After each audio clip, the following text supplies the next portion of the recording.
Jai Hind everyone. The topic for my today's lecture is global warming. So primarily we will have to understand what is global warming. So global warming is overheating of Earth's atmosphere because of the radiation trapped by the greenhouse gases. So what are these greenhouse gases? So these greenhouse gases are the gases which traps the outgoing long wave terrestrial radiation which is emitted by the Earth's surface into the space. And because of the gases like carbon dioxide, nitrogen oxide, carbon monoxide and many other gases, these gases trap the radiation and hence increase the global average temperature, which results in many further problems.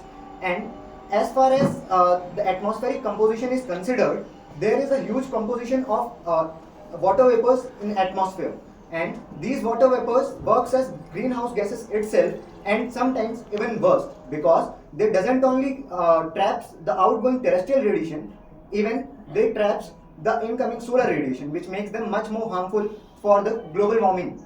And coming on to the consequences of global warming causes the rise of global average temperature that melts down the glaciers much more faster. It might increase the ocean levels in the on the earth over 1 meter, which will make most of the India's coast and equatorial nations coast sink under the ocean, which will be one of the major economical loss for all of the equatorial nations.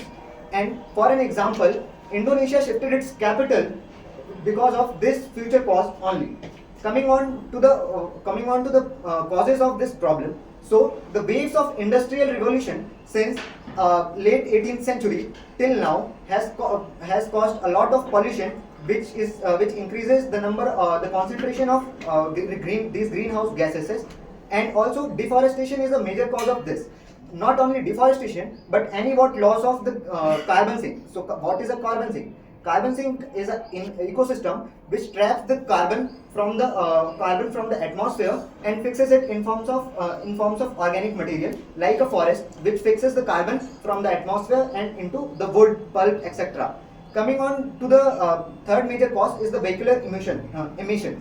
After the development of vehicles in early 19th century and use of fossil fuels, that makes Earth's environment much more vulnerable due to the overuse of these hydrocarbons, which contaminates the atmosphere by increasing the concentration of greenhouse gases.